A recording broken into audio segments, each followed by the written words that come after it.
दीपक दादाला विनंती करतो की त्यांनी डॉक्टर संजय उपाध्याय यांचे स्वागत करावे.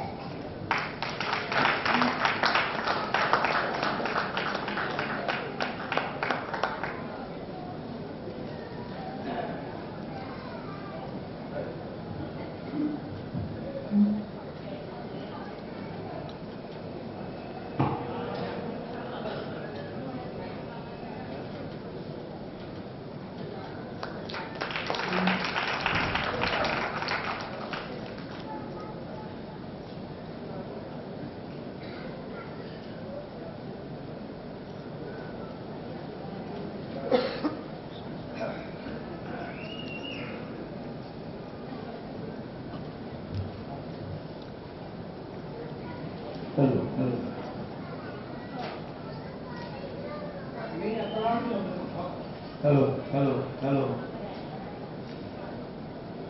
मी आता प्रसादला विनंती करतो की त्यांनी डॉक्टर संजय उपाध्याय यांची थोडक्यात परिचय करून द्या.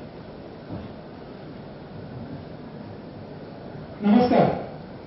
डॉक्टर संजय उपाध्यायांची आणि थोडक्यात परिचय हे जरा सूत्र जमत नाही. डॉक्टर संजय गोविंद उपाध्याय यांच्या PhDचा विषय फार इंटरेस्टिंग आहे. आपल्या आराध्य दैवत, मराठी लोकांचं आराध्य दैवत जे स्वातंत्र्यवीर सावरकरांचे ओवीबद्ध चरित्र त्यांनी लिहिलेलं आहे, ज्याचं नाव आहे विनायक विजय. त्यांचं इतर शिक्षण झालेलं आहे diploma in computer science, diploma in business management, त्यानंतर certificate course in textile design. मुंबईच्या जहांगीर आर्ट गॅलरीमध्ये आमंत्रित चित्रकारांपैकी ते एक आहे. तसेच त्यांचा वास्तव हा कविता संग्रह प्रकाशित झाला आहे. इंडेमामची गाणी या बालगीत संग्रह ही प्रसिद्ध झालेला आहे. ऐनवेळी हे वर्तमान पत्रात त्यांचं सदर बरेच वर्ष चालत होतं. सम्राज्ञी या चित्रपटाची कथा आणि गाणी त्यांनी लिहिलेली आहेत. 100 या दूरदर्शन मालिकेतील काही भागांचे संवाद त्यांनी लिहिलेले आहेत. त्याचबरोबर त्यांनी पंडित भीमसेन जोशी, सुरेश वाडकर, कविता कृष्णमूर्ती, उत्तरा केळकर, रवींद्र साठे, अपर्णा संत या प्रसिद्ध गायकांच्या मैफिलींचे निवेदनही त्यांनी केलेलं आहे. त्याचबरोबर आणखीन एक थोडासा आश्चर्याचा धक्काच बसेल सगळ्यांना ऐकून की त्यांनी 350 पेक्षा जास्त जादूचे प्रयोग केलेले आहेत. गप्पाष्टक हा त्यांचा अतिशय गाजलेला एक पात्री कार्यक्रम, ज्याचा 1,500 पेक्षा जास्त प्रयोग त्यांनी भारतभर तसेच विदेशांमध्ये दुबई, अबुधाबी, जर्मनी, ऑस्ट्रेलिया, नंतर अमेरिका अशा इतर अनेक देशांमध्ये त्यांनी तो प्रयोग केलेला आहे गप्पाष्टकचा. त्यानंतर on the spot once more मिळालेला हा एकमेव एक पात्री कार्यक्रम आहे जो 2 तास परत चालला. मन करावे प्रसन्न हा त्यांचा नवीन नॉन आध्यात्मिक कार्यक्रम जे आता आज सादर करणार आहे, ज्याचा आपण आज आनंद घेणार आहोत. मी मराठी, ETV आणि प्रभात चॅनल या वाहिनींवर त्यांची प्रवचनेही सादर झालेली आहेत. आंतर विद्यापीठ खो खो, आंतर bank cricket, Times Shield, Mumbai league billiard आणि स्नूकर्स मध्येही त्यांचा सहभाग राहिलेला आहे. नेरोलँड, करोना, पार्ले, टाटा असे अनेक कॉर्पोरेट्सच्या साठी त्यांनी चित्रपट निर्मिती केली आहे आणि तिथे ते सल्लागार म्हणून पण कार्यरत आहेत. मुंबई विद्यापीठ, नरसिंह मंजी इन्स्टिट्यूट ऑफ मॅनेजमेंट स्टडीज आणि इतर काही शाळांमधून ते शिक्षक आणि अध्यापक म्हणून काम करतात. MIT स्कूल ऑफ गव्हर्नमेंट या उपक्रमाचे सल्लागार म्हणून ते काम करत असतात. ध्येयालयम हे आध्यात्मिक गुरुकुलही ते चालवतात. गदी माडगुळकर प्रतिष्ठानच्या चैत्रवन या पुरस्काराने 2007 साली त्यांना सन्मानित केलेलं आहे. 2002 साली सर्वोत्कृष्ट बाल साहित्य व सर्वोत्कृष्ट वक्ता म्हणूनही पुरस्कार त्यांना देण्यात आलेला आहे. 2019 मध्ये माझातर्फेही त्यांना पुरस्कार मिळालेला आहे. अशा या बहुविध आणि चतुरस्त्र व्यक्तिमत्व आणि कर्तृत्व असलेले डॉक्टर संजय उपाध्ये आज आपल्याला इथे वक्ते म्हणून लाभलेले आहेत. मी त्यांची थोडक्यामध्ये ओळख संपवतो आणि त्यांना विनंती करतो की त्यांनी त्यांच्या कार्यक्रमाला सुरुवात करावी. हॅलो हॅलो नमस्कार आणि शुभ दुपार. सुरूची भोजन केलेल्या प्रेक्षकांना जेवणानंतर कठीण काम आहे. थोडा व्हॉल्यूम बास बंद करून व्हॉल्यूम द्या.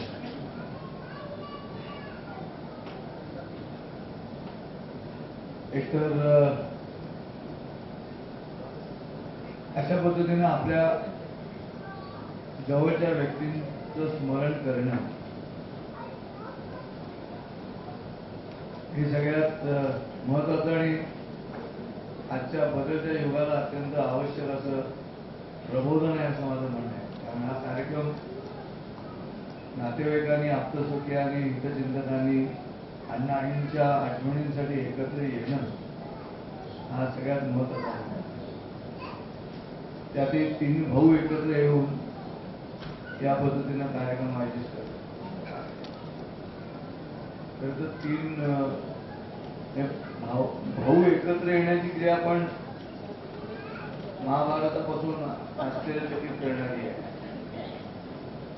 त्यामुळे अलीकडच्या काळामध्ये मी जेव्हा 3 भावंडांना भेटलो एकत्र तेव्हा मला त्याचा खूप आनंद झाला होता की कुणीतरी आपल्या आई वडिलांबद्दलची स्मृती 3 भाऊ एकत्र येऊन अशा पद्धतीनं सभागृह घेऊन साजरे करत आहे.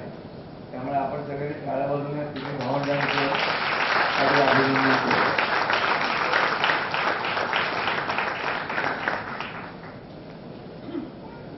माझी ओळख छान करून दिली. हा प्रश्न मला कित्येक वर्ष पडतो आहे की आपली ओळख करून देत असताना आपला चेहरा कसा ठेवायचा. लाजून चालत नाही, निकटगट्टही होता येत नाही. त्यातला गमतीचा भाग असा असतो की माहिती आपणच दिलेली असते.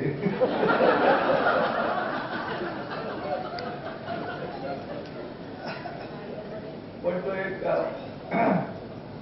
औपचारिकतेचा भाग असं म्हणायचं मी सोडून दे.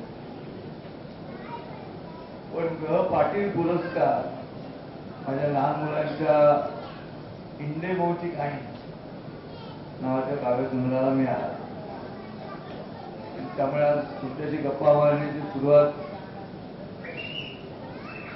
सिग्नल ही माझी कविता जी इयत्ता 3रीच्या मराठी माध्यमाला होती. पहिलीच कविता होती पाठ्यपुस्तकात. नंतर ते मराठी माध्यमाचं मीडियम झाल्यामुळे ती काढली कविता त्यांनी. पण मला आता अशी इच्छा होते आहे की त्या 3 भावांचं वर्णन करणारी कविता आपण कार्यक्रमाच्या सुरुवातीस सादर करावी. यांचं अभिनंदन करतो. आणि लहान मुलांनी जरा चिट्यापिट्या आवाज करायचा ठीक आहे. अलीकडच्या काळात लहान मुलांचा प्रश्न वेगळा असतो. लहान मुलांना प्रश्न पडतो की यांचं बोलणं सुरू होऊन 3 मिनिटं झाली पण अजून जाहिरात कशी नाही आली. इतकी टीव्हीची सवय झाली. ती कविता अशी आहे. ती कविता ऍक्च्युअल लिहिली मी पुनर्वास नावाचं मुंबईला एक शाळा आहे, विशेष मुलांची शाळा आहे. आणि त्या शिक्षकांनी मी गेलो तो भेट द्यायला म्हणाले की रस्त्यावरचा सिग्नल मुलांना शिकवताना अडचण येते आम्हाला, त्यांना आकलन होत नाहीये. तर काही गाण्याच्या माध्यमातून सिग्नल शिकवता येईल का. देवाच्या दयेनं मी तिथेच त्या शाळेमध्ये बसून जे गाणं लिहिलं ते हे गाणं आहे. गाणं असं आहे, सिग्नलच्या संदर्भात आहे. मी मुंबईहून पुण्याच्या राहायला आलो 2006 साली. त्याच्यानंतर कार्यक्रमामध्ये मी एक कविता सादर करत असे गाणं, पण प्रेक्षक टाळ्याच वाजवत नव्हतं. तर मग मी चौकशी केली की ऐकू मग तुमच्या लक्षात येईल की पुणेकर सुरुवातीला टाळ्या का वाजत नाही.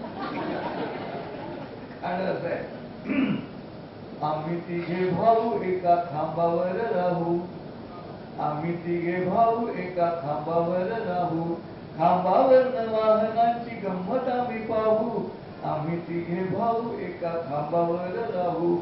मी मोठा भाऊ नाव रंगलाल माझे, रस्त्यावर असतो आम्ही एकमेव राजे, मला पाहून रस्त्यावर थांबतात गाड्या, माझ्या पुढे नाही चालत वाहनांच्या खोड्या, मी जातात वाहनांचे तापे लागतात धावू, आम्ही तिघे भाऊ एका खांबावर राहू. मी धाकटा भाऊ माझा रंग आहे हिरवा, मी सांगे सगळ्यांना चला जावा धावा, मला पाहून रस्त्यावर वाहनाची ये जा, मोठा भाऊ लगेच म्हणे आता नंबर माझा, सांगा त्याची आज्ञा मोडून कसा पुढे जाऊ, आम्ही तिघे भाऊ एका खांबावर राहू. मी मधला भाऊ माझा रंग आहे पिवळा, रस्त्यावरचे सगळे लोक मला म्हणती बाळा, मोठ्याचे ऐकले मी तर गाड्यांना धावती, धाकट्याचे ऐकले मी तर गाड्यांना थांबती, कळत नाही मला मी कोणाची बाजू घेऊ,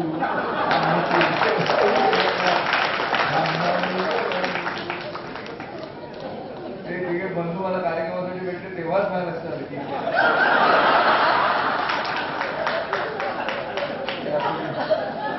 या गाड्याने सुरुवात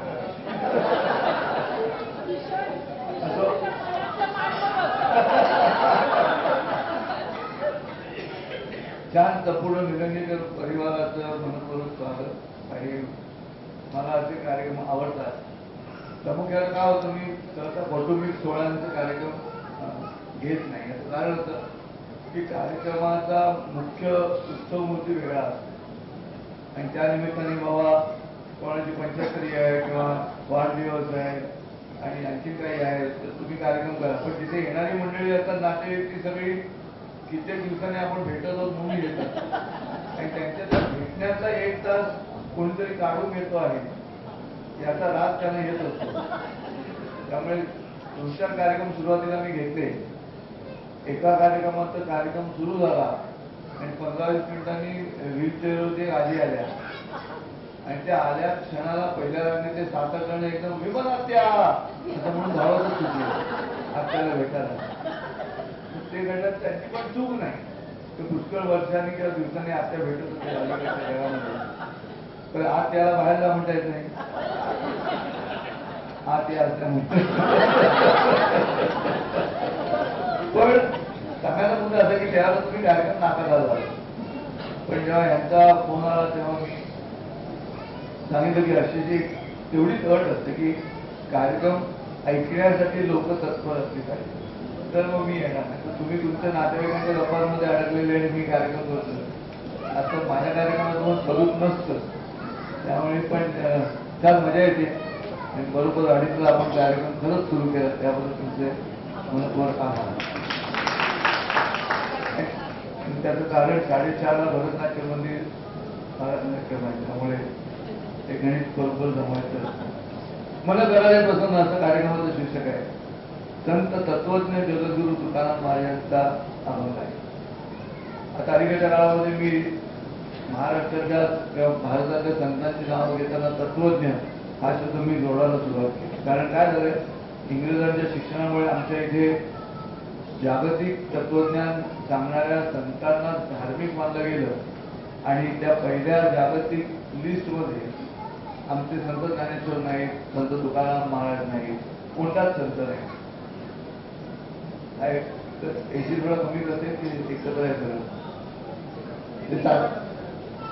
कमी किंवा मला ते सेंट्रलाइज सेंट्रलाइज आहे ना, तिकडे जातो मी त्यांना एक आवाज येतो आवाज येतो पण मला डिस्टर्ब होत नाही आवाजाला तरी. कारण माझं काय स्क्रिप्टच ठरलेलं नाही, मी काय बोलायचं ठरलेलं नाही. डिस्टर्ब तो होतो त्याचं स्क्रिप्ट ठरलेलं असतं. एकदा माझ्या कार्यक्रमाला कार्यक्रम सुरू झाला आणि हॉलची कार बसायला सुद्धा आला तसं वरती शिडीवर चढून वरती म्हणून मी स्टेजवरून त्याच्याकडे पाहिलं तर तो तिकडून मला सांगतो की तुम्ही चालू ठेवा, मी नाही डिस्टर्ब होणार.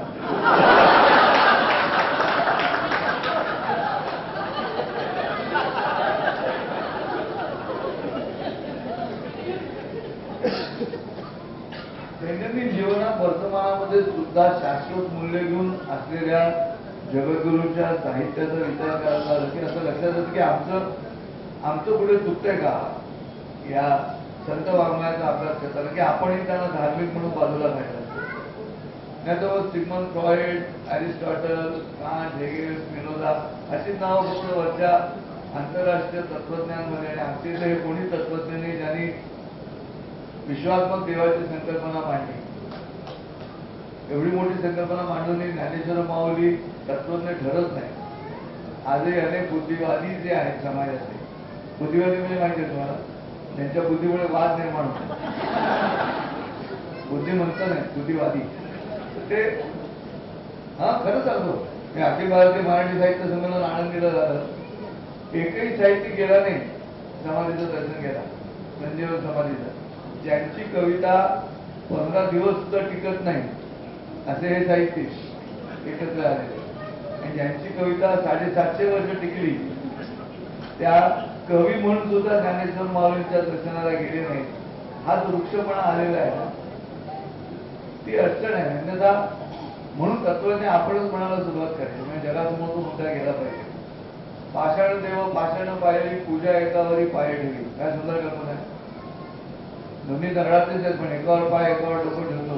हा बुद्धिमंताचा अभंग आहे, बुद्धिवाद्याचा नाही आहे. ऐसा देव वदवावी वाणी, नाही ऐसा मनी अनुभवावा. काय सुंदर कल्पना आहे देवाबद्दलची. पण आमच्या इथल्या बुद्धिवाद्यांनी देव नाही, देवाला रिटायर करा म्हणून केवढी प्रसिद्धी मिळवली. देवाला रिटायर करा म्हणून. सावरकरांसारखी व्यक्ती सुद्धा देहाकडून देवाकडे जात असताना वाटेत देश लागतो. याचा अर्थ देवाकडे जाण्याची प्रक्रिया त्यांनी वेगळ्या पद्धतीने मांडली. पण हा मुद्दा आहे आपली.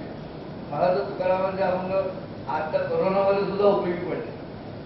क्वारंटाईन 14 दिवस एकटा आपल्याच घरात, आपणच HDFCचे हप्ते भरून घेतलेलं घर. तुम्हाला त्या घरात कंटाळा येतो. हप्ता जातो अशी पानवाल्याकडे तिकडे दुसऱ्या बरोबर चर्चा करणारी मंडळी. 14 दिवस एकटं राहायचं म्हणते की पडते. पण माणसाचा कंटाळा आला, पण त्यात तो तुमचाच दोष आहे. तुम्हीच निवडलेली माणसाचं घर. पण जगद्गुरूंचा आपण काय सांगतो, वृक्षवल्ली आम्हा असोय रे वनचरेमध्ये, येणे सुखे रुचे एकांताचा वास, नाही गुणदोष अंगा येत. येणे सुखे रुचे आवडतं मला, एकांताचा वास. एकटे राहणं आवडतं का? इन्फेक्शन येत नाही गुणदोष अंगा. पण असा विचार करून अभंगांकडे बघण्याची प्रक्रिया व्हायला हवी. तशी होत नाही. आणि त्यात महाराष्ट्र असल्यामुळे आणखीनच गंमत असते. मराठी माणूस मी मराठी पकड पाय खेच पाठी. म्हणजे ज्ञानेश्वर महाराज, संत तुकाराम महाराज आणि समर्थ नामदास एकत्र आले. तर त्यांनी आपापली व्यथा व्यक्त केली. ज्ञानेश्वर माऊली म्हणाले की जो ते वांछित सोते नावाचा अर्थ वेगळाच घेतला यांनी. मेरी मर्जी असा अर्थ घेतला. तुकाराम महाराज म्हणाले की काय इंद्रायणीनं गाथा वर आणली असा प्रश्न मला पडतो. असं जगद्गुरू म्हणाले. समर्थ नामदास म्हणाले की राजकीय संत म्हणून मला भक्ती मार्गातून बाहेर काढले. राजकीय संत म्हणून मला भक्ती मार्गातून बाहेर काढले. आता सज्जनगडाचे तट शाबूत आहेत. काय तुम्हाला सज्जनगडाचे तट शाबूत आहेत, पण गडावर सज्जनांचे तट पडले. गडावर सज्जनांचे तट पडले. आता पादुका एकीकडे आणि मूर्ती दुसरीकडे अशी स्थिती आहे गडावरती. म्हणून म्हटलं मी मराठी. आणि ही महाराष्ट्राची प्रतिसाद द्यायची प्रक्रिया फार जुनी आहे. 2 गोष्टींची बचत. पैसा आणि कौतुक. कोणाचं कौतुक करायचं म्हटलं की बचत आणि पैशांची बचत. ज्ञानेश्वरांना पण ठाऊक आहे ना, म्हणून त्यांनी पहिल्या अध्यायामध्येच म्हटलं, जैसे शारदीय ते चंद्रकळे माझे अमृत कण कोवळे ते वेचिती मने मवाळे चकोर तलगे या परी श्रोता अनुभवावी हे कथा अति हळूवार पण चित्त आणूया. शरद ऋतूतील चांदणं चकोर पक्षाची फिरलं जसं मन हळूवार करून फिरतील तसं तुमचं मन हळूवार करा. अशी विनवणी आधी करायला लागली का माहितीये की महाराष्ट्राचा श्रोता हळूवार करणार नाही आपलं मन. खरंच समर्थ रामदासांना असं सांगायला लागलं ना आधी, तुम्ही श्रोते जगती समूर्ती तिथे माझी व्युत्पत्ती किती बुद्धिहीन अल्पवती सलगी करतो, मी दोस्ती करणार. आज माझे तुम्हाला हे सांगणार की मन करायला प्रसन्न कार्यक्रम ऐकत असताना तीच विनवणी आहे की कोणी हसतंय का, कोणी टाळ्या वाजवतंय का, तरच मी वाजवणार असं करू नका. नाही खरंच सांगतो, आमच्या इथे कित्येक उत्तम विनोद घडला ना तरी सुद्धा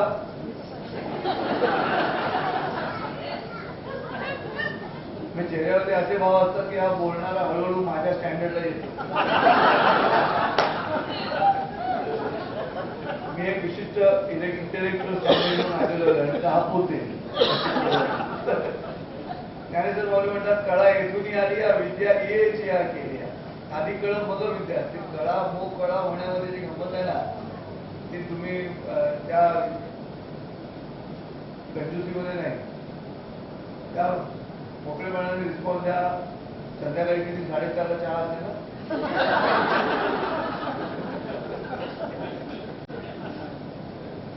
तोपर्यंत तुमचं पोट जे काही सुरूची गेलेले आतमध्ये सुपचन होईल याची व्यवस्था करता. तो मी बघायला म्हटलं की पुण्यामध्ये टाळ्या वाजवत नव्हते, कारण हे सिग्नलचं गाणं मी सादर केल्यानंतर मी चौकशी केली की टाळ्या का नाही वाजवत. पुढे करणारे सिग्नल कोणी पाहिलं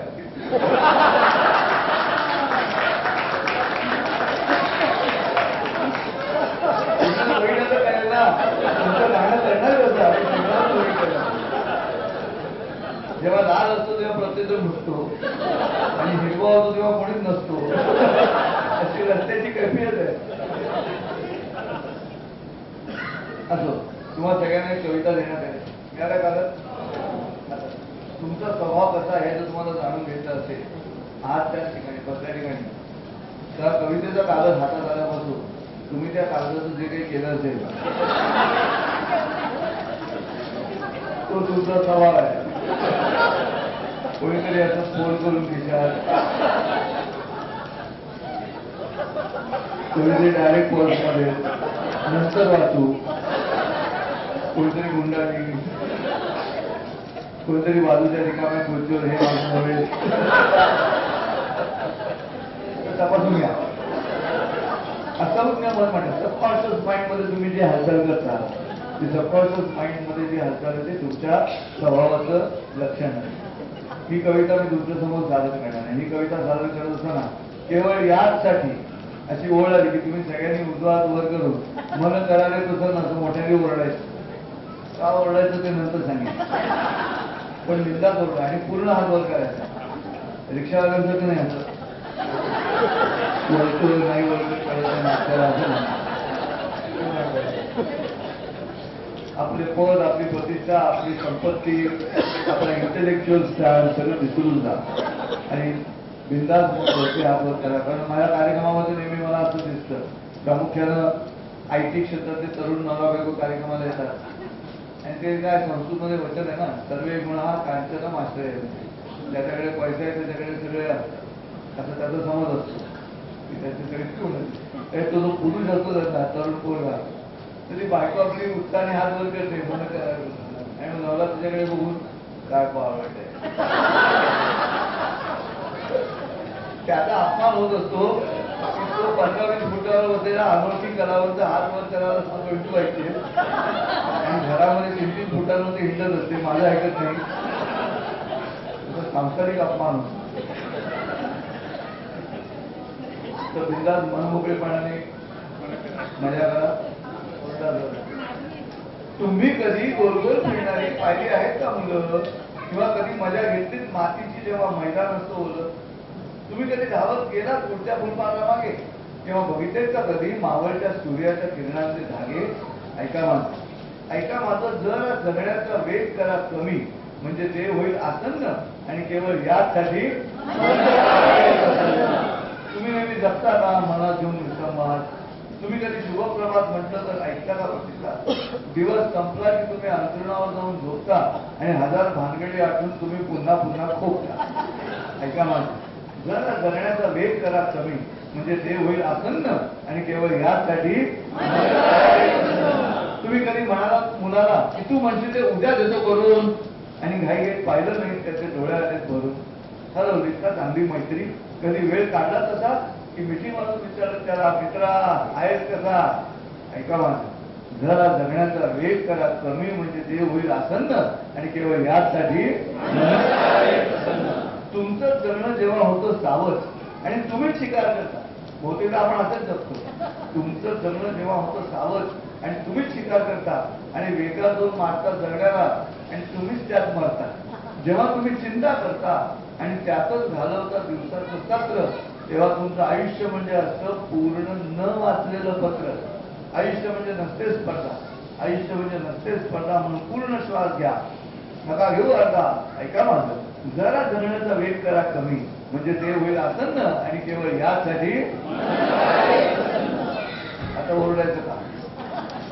याला स्वरमुहूर्त असं म्हटलेलं आहे. प्रभू रामचंद्रांनी रावणावरती जेव्हा हल्ला केला तेव्हा आपल्या सैन्याकडनं अशा घोषणा करून घेतल्या. तुम्ही जेव्हा एकत्र ओरडता त्यावेळेला तुमचा श्वास आणि उच्छ्वास एका लयीत येतो आणि श्वासोच्छ्वास जेव्हा एका लयीत येतो तेव्हा एक संघ शक्ती तयार होते. म्हणून नगरपालिकेचे कर्मचारी पाईप उचलतात, केबल उचलतात तेव्हा जोर लगा की ओरडतात, त्याचं कारणच ते आहे. त्यामुळे तुम्ही असं ओरडल्यामुळे आज माझा कार्यक्रम तुम्ही एक संघ श्रवण शक्तीनं ऐकणार आहात पहिला आणि दुसरा असे कधी ओरडला नसतो ऐकल्यामुळे. हात वरचा मन करावे दोन्ही गोष्टी साध्य होतात. हे काय आहे मन? मराठी साहित्यामध्ये भरपूर लिखाण झालं. मराठी साहित्यामध्ये मन हे घेऊन पुष्कळ प्रामुख्यानं भारतीय साहित्यामध्ये मनावरती भरपूर विचार केलेला आहे जो अन्य साहित्यिकांनी केलेला नाही, अन्य भाषिकांनी. महाराष्ट्राचा जर विचार केला तर समर्थ रामदासांनी मनाचे श्लोक रचले. मारुतीच्या स्तोत्रामध्ये वेग कळला नाही मारुतीचा म्हणून आला गेला मनोगती असं मन त्याला पाहिजे त्या मन वेगाने गेला. बहिणाबाई चौधरी म्हणतात, मन पाखरू काय सांगू त्याची मात, आता होत भुईवर गेलं आम्हानात. आता इथं होतं आणि पटकन तिकडे गेलं. सुरेश भट म्हणतात, मेहंदीच्या पानावर मन अजून. कवी गिरीश म्हणतात नागपूरचे, मन कशात लागत नाही आता मास कशाचा घ्यावा. त्या कवितेवर आधारित सुधीर मोघे यानं गाणं सुचलं, मन मनाचं उमगत नाही आधार कसा शोधावा, स्वप्नातील बदल धुक्याचा हातात कसा लागावा. खूप साहित्य आहे. तमाशाच्या फडावरती सुद्धा पूर्वी अशा पद्धतीची साहित्य निर्मिती होत असते. अलीकडचा तमाशाचा फड नाही, पूर्वीचा. अलीकडचा तमाशाचा फड म्हणजे वाटे की बारा. गडाळ्याचे काटे ऐकणाऱ्याच्या अंगावर कसे येतील अशी व्यवस्था रंगमंचावर करायची आणि मग अंगावर काटे आलेला श्रोता नाचतो खुर्चीवर उभा राहून. आणि दर सामान्याने बालगंधर्व रंगमंदिराच्या खुर्च्या बदलायला लागतात. खरं सांग, पण पूर्वी तसं नव्हतं. मुळातच कला निर्मितीची प्रक्रिया भारतातली जी आहे ती मनोरंजनाची नदी मध्ये ठेवायची आणि ज्ञान आणि प्रबोधनाचे किनारे बाजूला ठेवायचे हा हेतू आहे. ओनली एंटरटेनमेंट हा वेस्टर्न कॉन्सेप्ट आहे. फक्त करमणूक हा पाश्चिमात्य विचार झाला. पण इथे तसं नव्हतं. त्यामुळे सवाल जवाबला त्या दोघी नाचत द्यायच्या, ढोलकीचा तोडा व्हायचा, सुंदर दिसायच्या दोघी जणी, सुंदर नाचायच्या. तोडा संपता प्रेक्षकांना अशी स्थिती यायची. आणि मग मात्र एक दुसरीला विचारायची, एकच पुसते सवाल त्याचे उत्तर दे मग बोल पुढे. एकच पुसते सवाल त्याचे उत्तर दे मग बोल पुढे. आभाळाहून काय थोरले काय धाकटे तिळा पुढे. आणि दुसरी उत्तर द्यायची, मन मनुष्याचे विशाल होते आभाळाहून कधी कधी, कधी आतसून होते हलके कातून बसते तिळामध्ये. फक्त आता सुद्धा उपस्थित संख्या गुणिले 2 एवढ्या टाळ्या नाही वाजत, नाही की नाही?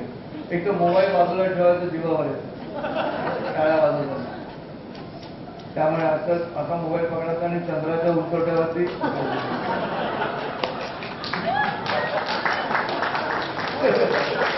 मला हवा म्हणून नाही, मला काही फरक पडत नाही, तुमच्या प्रकृतीसाठी नाही. काय करतात लोक असं सुरू करतात आवडलं म्हणून, आणि मग कोणी वाजवा तेव्हा थांबतात. याचं कारण काय म्हणजे मध्यंतरामध्ये कोणीतरी त्याला विचारेल की कुठे टाळ्या वाजवतो, असं काहीतरी आपल्या गोष्टीची वाभाड्या निघतील म्हणून. हे मन जे आहे त्या मनाचा विचार करायला लागल्याचं असं लक्षात येतं की आधी थोडा वेळ आपण अप्रसन्नतेचा विचार करतो की मन अप्रसन्न का व्हावं. सगळ्यात महत्वाचं कारण मन अप्रसन्न होण्याचं.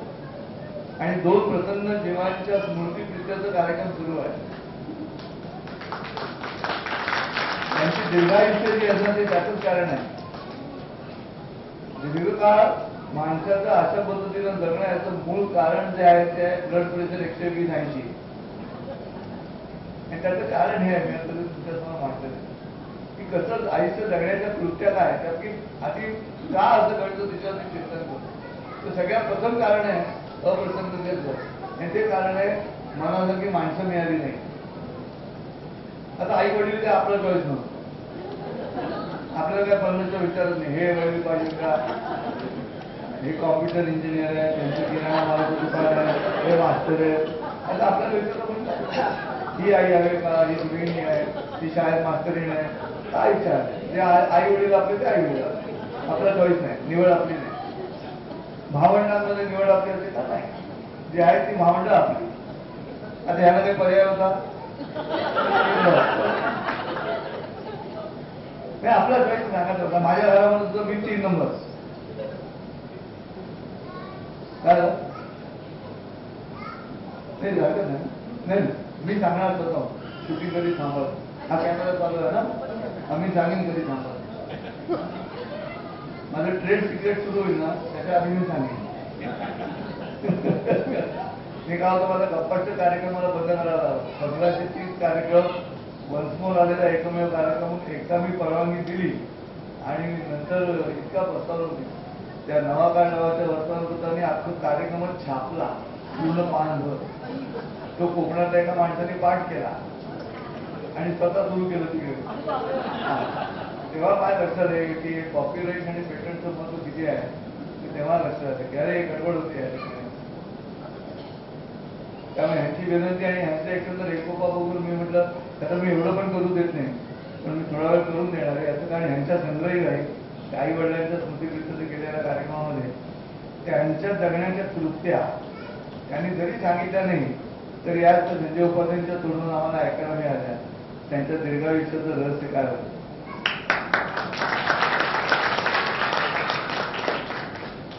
आणि कारण माझ्या घरामध्ये मी 3 नंबर, मोठा भाऊ, मोठी बहीण, कितीतरी वर्ष दररोज रात्री जेवताना चर्चेला काही विषय नसला की संजयला मनोबत ठेवायचं आणि चर्चा सुरू. धाकटा असल्यामुळे मला काहीच करता येईल तर या चौघांना जन्मजात अधिकार होते माझ्याविषयी बोलायचे. आई वडील बहीण भाऊ. संजयचं कसं होणार, संजय गंभीर नाही, संजय गंभीर नाही, शिरीष तू त्याची काळजी घे रे असं मोठ्या भावाला सूचना. शेवटी मी जेव्हा कॉलेजला असताना जेवताना जेव्हा परत गाडी माझ्यावरती आली तेव्हा मी आई वडिलांना म्हटलं की मी गंभीर नाही, हा माझा दोष नाही. साहेब म्हणजे काय म्हटलं, पहिला मुलगा झालेला, दुसरी मुलगी झालेली, चौकोन पुरा झालेला, तुम्ही तिसरं गांभीर्याने घेतलं नाही.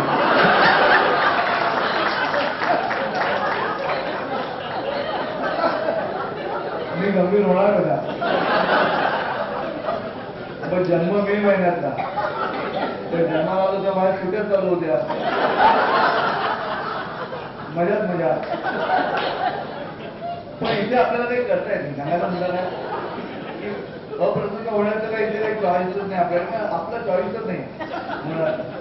मग हा प्रश्न येतो कुठे पहिल्यांदा अप्रसन्नतेचा, तो येतो लग्नानंतर. पहिला पाठ, मनाला नवा मिळाला नाही, मनासारखी बायको मिळाली नाही. पण त्याची गमत तेही नंतर लक्षात येतं. की हे मनासारखं नाहीये ते तेव्हा लक्षात येत नाही. असं आहे, नुसतं बघून गेलेलं असल्यामुळे. पण त्याचं कळत आहे, कारण 40 नंतर तो प्रश्न फारच बिघडतो. 40 नंतर काय होतं, मन आणि कंबर आपापल्या जागा बदलतात. मन छोटं होतं ते कंबर मोठी होतं.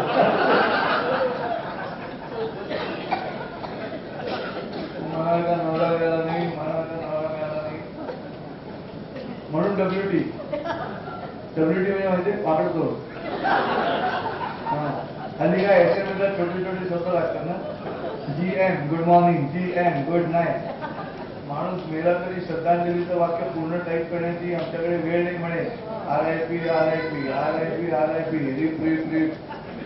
आकाशातून खाली येणाऱ्या पावसाबरोबर जो शब्द जोडला जातो तो खालून वर जाणाऱ्या माणसाबरोबर जोडला जातो.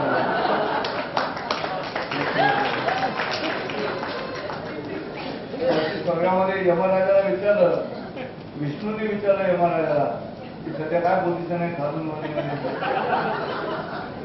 यमराज म्हणाला रिप. अरे करोनाच्या काळात म्हणाला मुसळधार. काय स्थिती अशी आहे, WT वापरतो. पण मला एक कळत नाही की प्रामुख्यानं होतं काय की मानवी स्वभावानुसार माणूस छिद्रांविषयी असतो, तो शोधत राहतो मनासारखं काय नाही. त्यामुळे मनाला का नवरा नाही, मनाला का नवरा मिळाला तर मनासारखी सासू नाही. सासू या शब्दावर तर करोडो रुपयाची इंडस्ट्री करते. संध्याकाळी 7 ते 11 टीव्हीवरती. मग मी नॉर्मली सासवाची बाजू घेतो. सासवाची बाजू अशासाठी घेतो की सासू या जमातीला गेल्या कित्येक शतकांमध्ये एका प्रश्नाचं उत्तर मिळालेलं नाही. तो प्रश्न असा आहे की ज्या मुलाला शहाणं करण्यासाठी मला 25 वर्ष लागली त्याला हिनं 25 मिनिटात वेळा कसा केला.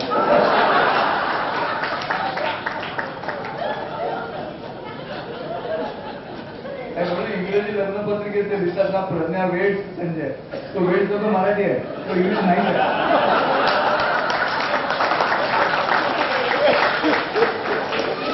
प्रज्ञानी संजयला वेड लावलं, त्या वेडिंग सेरेमनीला बाकीच्या वेड्यांनी या.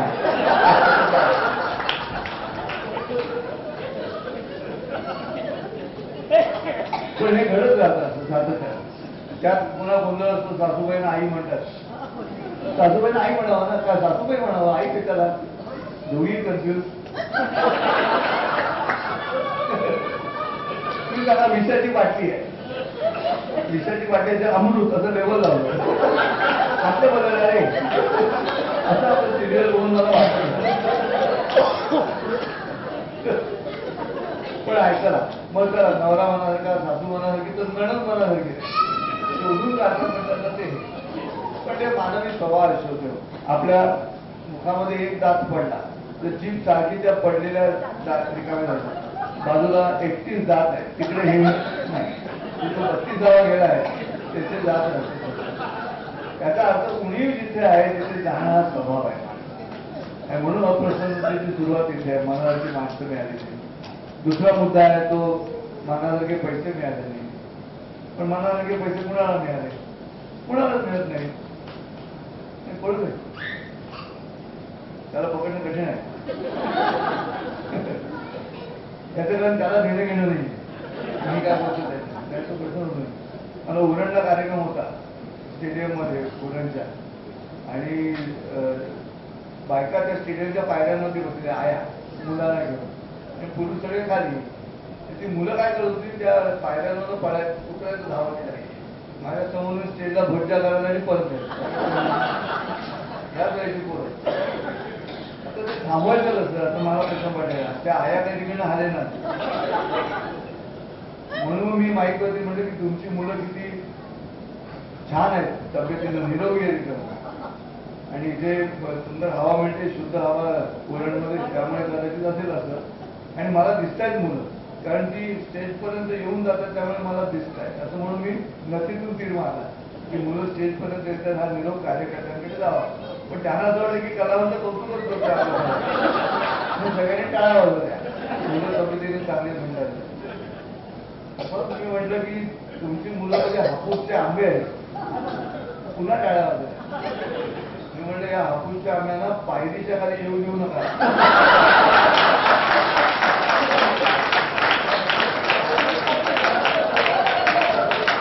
मग आयांना लक्ष झालं की काय सांगतो असं. अप्रसन्नतेच्या प्रक्रियेमध्ये पैसा जास्त मिळाला नाही म्हणून माणसाची तोंड वाकडी असतात.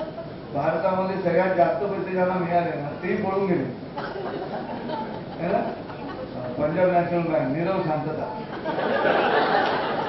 भारतातूनच काय का पैसे जास्त मिळाले म्हणून. म्हणजे पैसा स्थिर करत नाही. आपण जो पैसा स्थिर करतो तो स्थिर करत नाही. शेवटी ते साधन आहे, ते साध्य नव्हे. साध्य गाठण्याचं साधन तिथे पैसा आहे. रेल्वेचं रूळ आहे ते साधन आहे. रेल्वेचा रूळ म्हणजे प्लॅटफॉर्म नव्हे. जे प्लॅटफॉर्म समजतात रेल्वे रुळाला ते सकाळी काय करतात आपल्याला माहिती रुळाला. पण साधन उत्तम हवं यावर वादच नाही. पण महत्वाचं आहेच पैसा किती झालं तरी. इंग्लंडला एक चर्च होती. त्या चर्चच्या बरोबर समोरच्या फुटपाथवरती दारूच्या गुटख्याचं नाम सुरू आहे. आता चर्चवाल्याला प्रश्न पडला की हे प्रार्थना स्थळ आहे, श्रद्धेचं स्थळ आहे, त्याच्या बरोबर समोर दारूचा गुटखा म्हणजे तिकडे एव्हरीवन आणि चर्चमध्ये नन. म्हणून त्यांनी तक्रार केली. तर गव्हर्नमेंट म्हणालं की आता काही करता येणार नाही, कारण ही जागा चर्च बांधण्यापूर्वीच दारूच्या गुटख्यासाठी आम्ही फायनल केलेली असल्यामुळे आता तर बोलत नाही. मग चर्चमध्ये प्रार्थना सुरू झाली. In the name of the Father and the Holy Spirit amen. समोर गुटखा नको, समोर गुटखा नको. आणि तो लाकडी बांधलेला गुटखा 2 दिवस आधी उद्घाटनाच्या वादळ झालं, वीज कोसळली आणि जळून खाल्ला. त्या दारुड्यानं मालकानं कोर्टात केस केली की चर्चने प्रार्थना केली म्हणून वीज कोसळली, चर्चने मला नुकसान भरपाई द्यावी. तो बांधण्यासाठी जेवढा पैसा खर्च झाला. आणि चर्च म्हणतो माझ्या आयुष्यातली सगळ्यात इंटरेस्टिंग केस आहे, कारण जी इमारत प्रार्थनेवर विश्वास ठेवा असं सांगण्यासाठी बांधण्यात आलेली आहे, तिचा वकील म्हणतो हे प्रार्थनेमुळे घडलं नाही.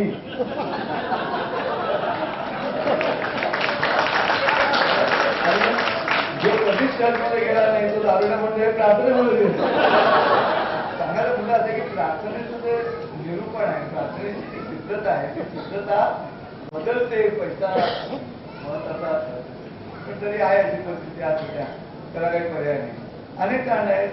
स्वतःच्या विषयीची कल्पना माणसांची अप्रसन्न करत जाते. स्वतःविषयी असं सॉलिड काहीतरी आपण माणूस समजतो त्यातच जगत असतो. त्या व्हर्च्युअल इमेज असते प्रत्येकाची, त्यातच जगत असतो. रविवारचा काळ बायकोनी चहा आणून दिला, नवऱ्याने चहा वगैरे ते काय बायकोने चहा आहे ते करते मला, तू नको छानपणा शिकवू. पण रेड लेवल नाहीये. बायको म्हणा नाही, रेड लेवल चहा संपला होता.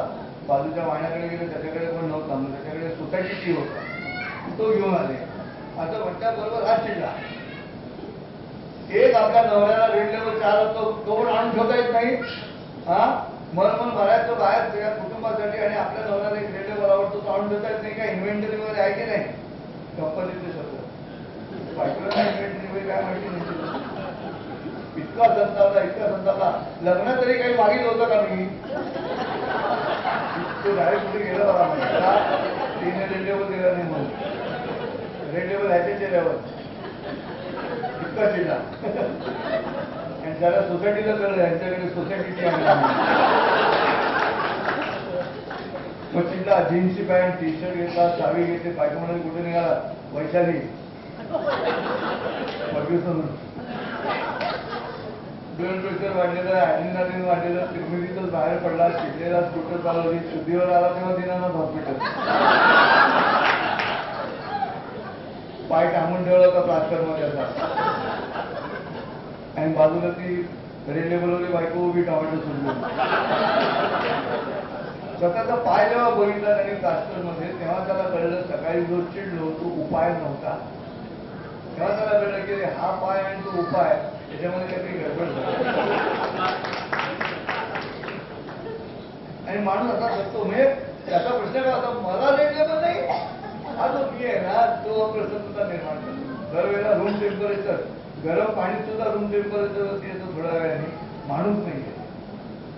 माणसाला परत खाली यावं लागेल ना, जिथे आहे तिकडे. तसं घडत नाही म्हणून अप्रसन्नता आहे.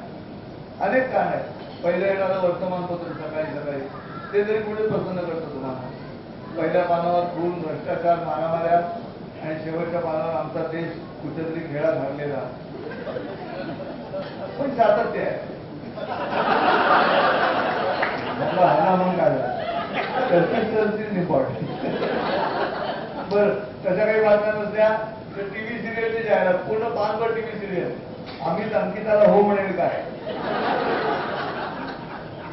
मग ती अंकिता सुद्धा लँडलाईनची केबल असते ना, टेलिफोनची वायर, तशी तिची बोट.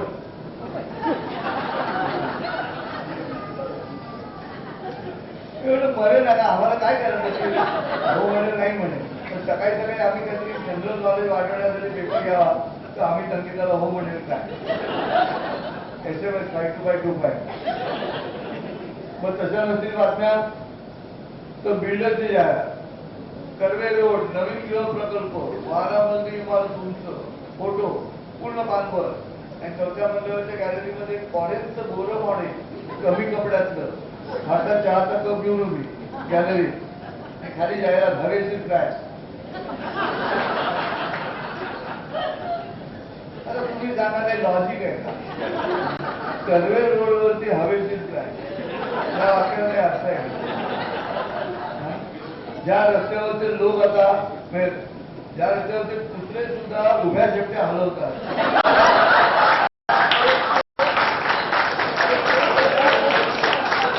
असे हालत आला नाही.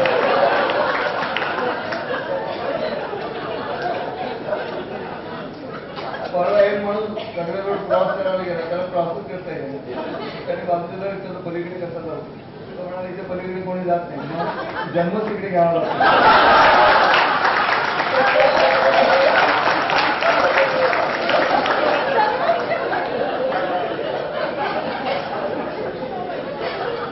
प्रश्न असा आहे की अप्रसन्नतेची कारणं बघा किती आजूबाजूला आहे.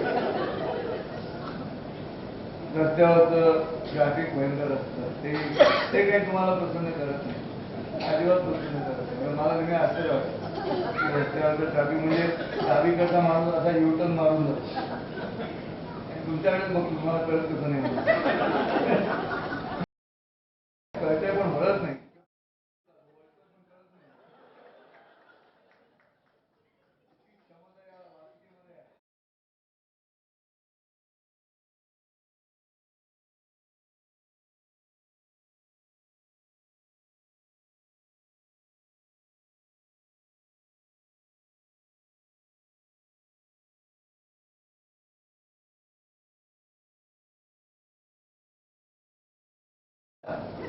Variety of death. मृत्यू कधी चुकला कुणाला, मी इथे मरणार आहे, मेल्यावरी मी थोडे रडून कोण तो जगणार आहे. माणसापरी जगण्याचे ते जमणार का कोणा कधी, जगतो कसा माणूस आहे तो जाणले का कोणी कधी. मुंग्या किडे जगती जसे हेही तसे वारुळ आहे, मरणाची भीती मनी जगण्याचे हे खूळ आहे. नको इथे कैलासवासी, नको इथे कैलासवासी, मरणाचे कोणी नको, मरणही त्यांच्या विना येणार आहे. कसं जागोजागी आहे उभा ठाकरा मस्ती, भेसळीने बांधलेले घरदार आहे पूल आहे, त्यातूनही वाचला जरी तरीही तरी रूढ आहे. वाहनांच्या गर्दीचे येथे दुर्दैवी अपघात आहे, निद्रिस्त पदपथावरी मानवाचा घात आहे.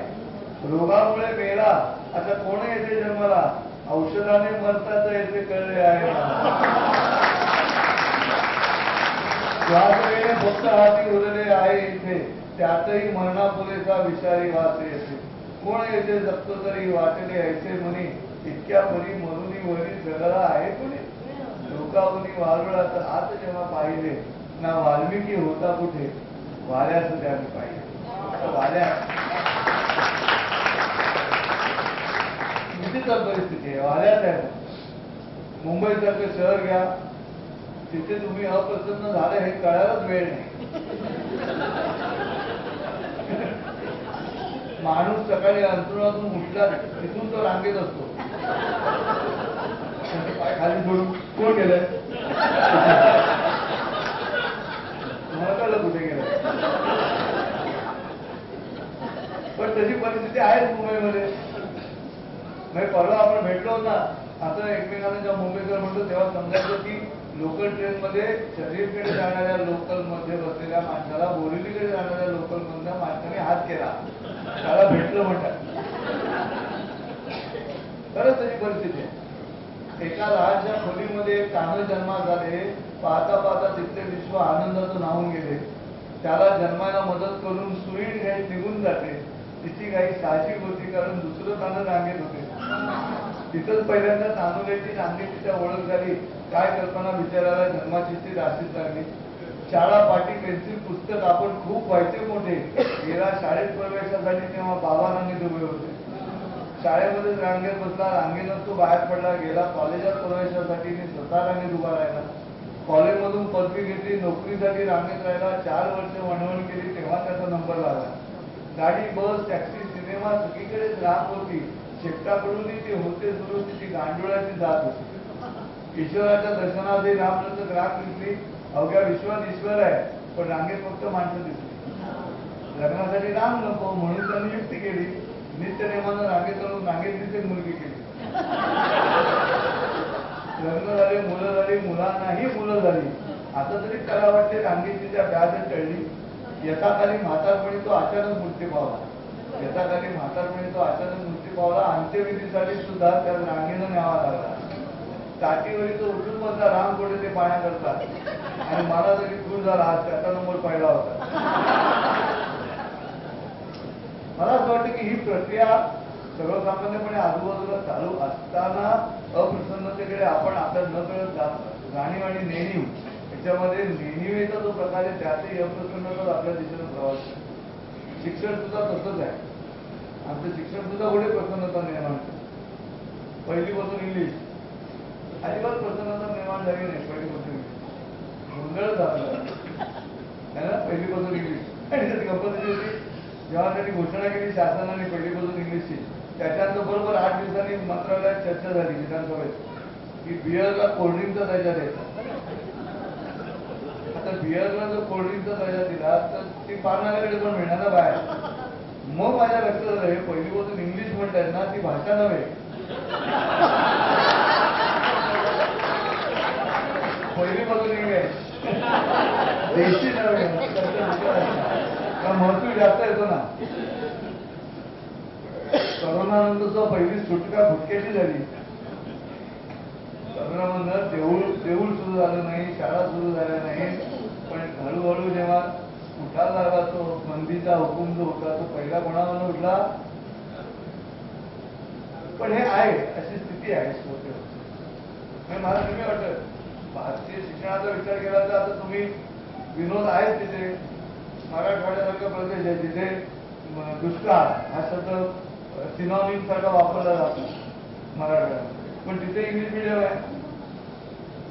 तो येतो घरामध्ये मुलगा, दप्तर खांद्यावर टाय लावलेला मुलगा येतो, नातू, आणि आजोबा विचारतो त्याला, लेकरा काय शिकलात. बरं, एका पिढीच्या अंतराने कपड्याच्या सावरण्याच्या जागा पण बदलल्या. आजोबा वारकरी संप्रदाय, माळकरी, अशिक्षित, धोतर नेसतात, त्यामुळे इकडे सावरतात कपडे मागे, आणि नातू इकडे बरोबर ऑपोजिट साईडला बसती. किती बदल झाला बघा. मग हा नातू म्हणजे मुलगा पण शाळेत गेलेला नाही, तेही वारकरी संप्रदाय वडील मुलाचे, पण हा इंग्लिश मिडियम. पण टाय लावल्याशिवाय इंग्लिश येत नाही ना. अल्फाबेट खाली जातच नाही. काय लावलं की ओप आहे.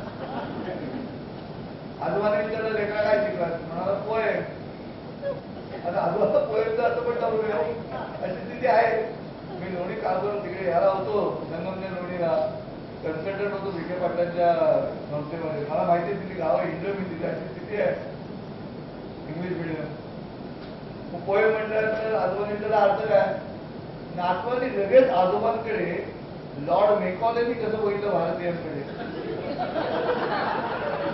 तसं नातवाने आजोबाकडे स्टुपिड इंडियन. पोएमचा अर्थ पोएम म्हणजे कविता. कविता म्हणण्याशिवाय आजोबांच्या अंगावर ते आनंदाचे शहारे झाले.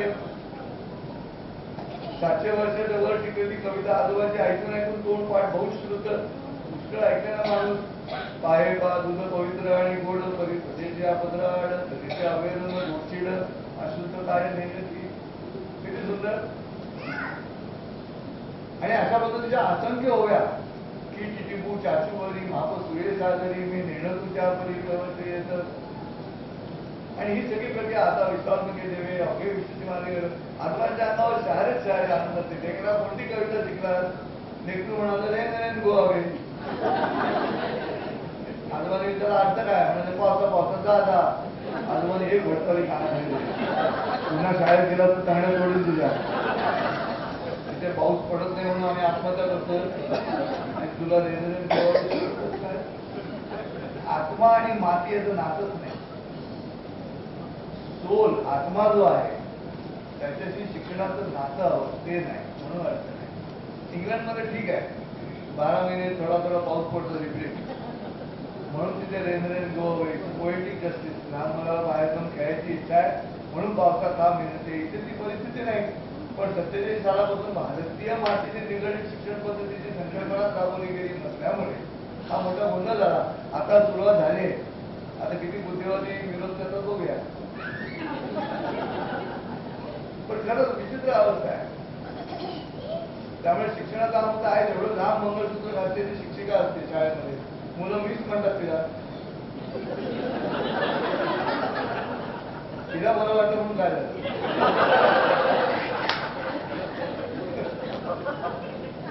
माझ्या लक्षात miss guided student.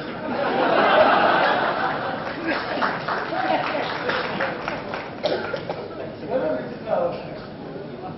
Marathi word remember करायला डिफिकल्ट जातं. काय करायचं. मला आता इंग्लिशमध्ये सांगतो मी तुमच्या लक्षात. English is the language of tuition. English is the language of tuition and मातृभाषा is the language of intuition.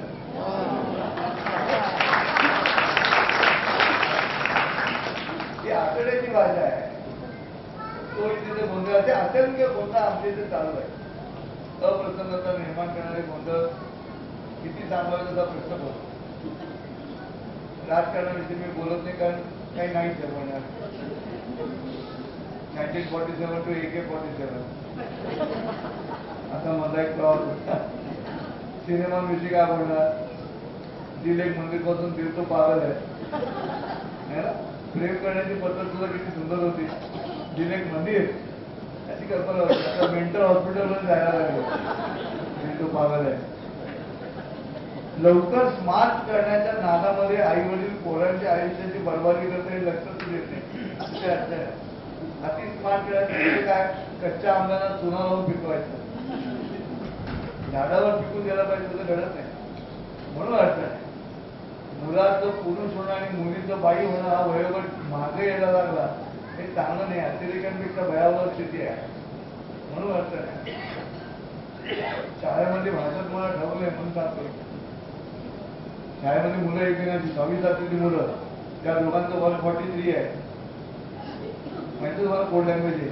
Numerical code language 143 म्हणजे आय लव्ह यू.